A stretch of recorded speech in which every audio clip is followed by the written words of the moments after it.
दोस्तों, चैनल में आपका स्वागत है। हमारी सोच में छुपी शक्ति असीम है। ये शक्ति हमें सिर्फ सपने देखने के लिए नहीं बल्कि उन्हें सच करने के लिए मिली है। कल्पना की इस कला को अगर सही तकनीकों के साथ प्रयोग करें तो ये हमारे जीवन को पूरी तरह बदल सकती है। आज हम शक्ति गोवान की प्रसिद्ध पुस्तक क्रिएटिव विजुअलाइजेशन यानी अद्भुत कल्पना शक्ति के चौथे भाग, जिसका शीर्षक है विशेष तकनीकें, पर बात करेंगे। ये तकनीकें सिर्फ सिद्धांत नहीं बल्कि जीवन जीने की शैली है, जिनसे हम अपने सपनों को ठोस हकीकत बना सकते हैं।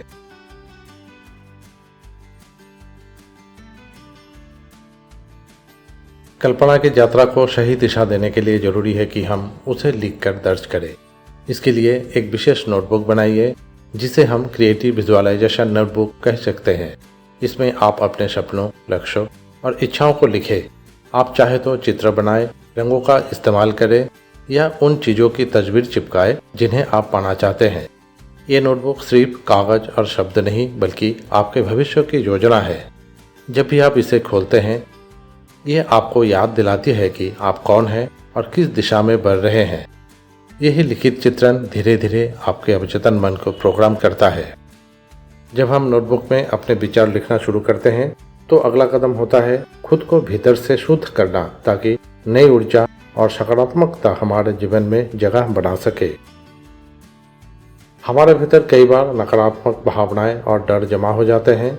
ये हमारी प्रगति में रुकावट बनते हैं, इसलिए शुद्धि आवश्यक है।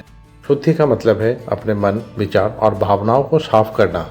इसके लिए आप ध्यान, प्राणायाम या गहरी सांसें लेने की तकनीक का प्रयोग कर सकते हैं। कभी कभी सिर्फ ये स्वीकार करना कि हाँ, मेरे भीतर डर है, ये भी शुद्धि का पहला कदम है। जैसे घर की सफाई के बिना नई चीज़ें जगह नहीं ले सकती, वैसे मन की सफाई के बिना नए सपने अंकुरित नहीं हो सकते। जब मन शुद्ध हो जाए तब समय आता है शब्दों की ताकत का उपयोग करने का, जिसे अभिकथन लेखन कहते हैं।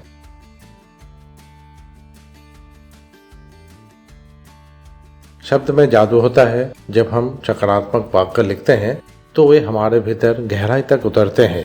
मान लीजिए आप आत्मविश्वास बढ़ाना चाहते हैं तो हर रोज अपनी नोटबुक में लिखिए, मैं आत्मविश्वासी हूँ, मैं हर परिस्थिति का सामना कर सकता हूँ। लेखन के समय ध्यान रखें वाक्य हमेशा वर्तमान काल में हो और सकारात्मक हो। ये अभ्यास न सिर्फ आपके विचार बदलता है बल्कि आपके व्यवहार और आपके पूरे जीवन पर असर डालता है। अभिकथन हमें आत्मविश्वास देता है और अब इस ऊर्जा को सही दिशा में ले जाने के लिए जरूरी है लक्ष्य निर्धारण। सपनों को सच करने का पहला व्यवहारिक कदम है लक्ष्य निर्धारित करना। बिना लक्ष्य जीवन ऐसा है जैसे बिना नक्शे की यात्रा। लक्ष्य तय करते समय स्पष्ट और सटीक बने। उदाहरण के लिए, मुझे खुश रहना है की बजाय लिखिए, मैं अगले 6 महीनों में रोज 30 मिनट व्यायाम करूंगा और एक स्वस्थ जीवन जीऊंगा। लक्ष्य जितना स्पष्ट होगा उतना ही अवचेतन मन उसे वास्तविकता बनाने में आपकी मदद करेगा। कल्पना और कार्य दोनों का संतुलन ही सफलता की कुंजी है। लक्ष्य तय होने के बाद हमें उनकी एक स्पष्ट तस्वीर बनानी होती है। यही है आदर्श दृश्य की तकनीक। कल्पना कीजिए कि आप अपने जीवन का आदर्श रूप देख रहे हैं। आपका घर कैसा है, आपका काम कैसा है, आपके रिश्ते कैसे हैं। इस पूरे दृश्य को अपने मन में बनाइए और उसे महसूस कीजिए जैसे आप वास्तव में उस जीवन को जी रहे हो। जब यह आदर्श दृश्य बार बार आपके मन में आएगा तो आप उसे साकार करने के लिए सही कदम उठाने लगेंगे। जब आदर्श दृश्य मन में बन जाए तो उसे और ठोस बनाने के लिए ट्रेजर मैप्स यानी विजुअल बोर्ड का सहारा लिया जाता है।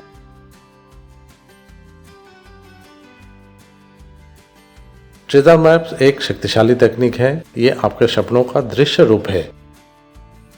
किसी चार्ट पेपर पर अपने लक्ष्य से जुड़ी तस्वीरें, शब्द और प्रतीक चिपकाइए। उदाहरण के लिए, अगर आपका सपना है दुनिया घूमना तो नक्शे की तस्वीर चिपकाए।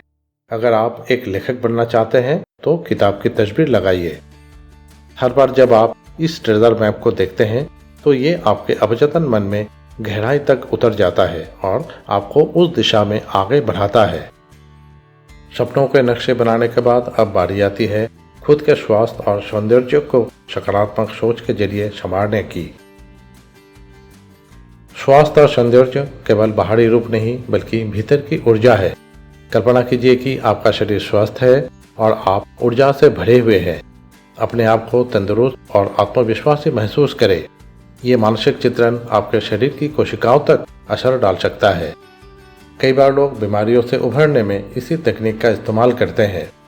जब आप अपने मन में स्वास्थ्य का चित्रण करते हैं तो शरीर भी धीरे धीरे उसी अवस्था की ओर बढ़ता है।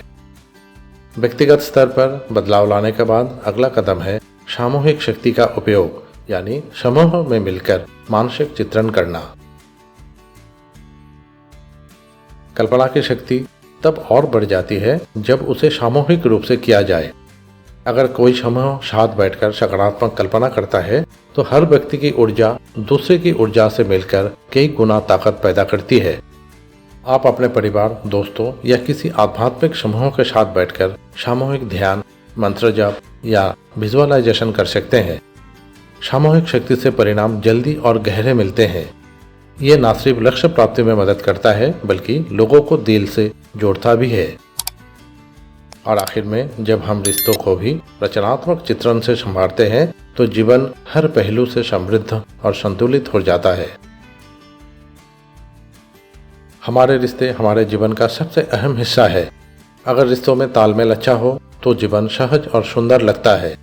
कल्पना करें कि आप और आपके प्रियजन आपसे सम्मान, प्यार और समझदारी के साथ जी रहे हैं। अगर किसी से मनमुटाव है तो विजुअलाइजेशन के दौरान ये सोचें कि आप दोनों एक दूसरे को माफ कर रहे हैं और नया रिश्ता बना रहे हैं। ये अभ्यास आपके भीतर करुणा और शांति लाता है और आपके रिश्तों को और मजबूत बनाता है। दोस्तों, क्रिएटिव विजुअलाइजेशन की ये विशेष तकनीकें हमें ये सिखाती है कि सपनों को सिर्फ देखा नहीं जाता बल्कि जिया भी जा सकता है। चाहे वो नोटबुक लिखना हो, लक्ष्य तय करना हो या सामूहिक रूप से ध्यान करना, हर तकनीक हमारे जीवन में सकारात्मक बदलाव का प्रवेशद्वार है। याद रखिए, जो हम सोचते हैं वही हमारी वास्तविकता बन जाती है। तो क्यों ना ऐसी सोच को अपनाएं जो हमें हमारे श्रेष्ठ रूप तक ले जाए। लेखक आपको आमंत्रित करते हैं कि आप इन तकनीकों को अपने जीवन में अपनाएं और स्वयं अनुभव करें कि कैसे आपकी सोच आपके भाग्य को एक नया आकार देती है। आज का वीडियो में बस इतना ही। आपके साथ दोबारा मुलाकात होगा इस किताब का आखिरी अध्याय के साथ। अगर आज का जानकारी आपको पसंद आया तो वीडियो को लाइक करें, शेयर करें, सब्सक्राइब करें। हमेशा खुश रहे, स्वस्थ रहे, परिवार का खूब ख्याल करें। धन्यवाद।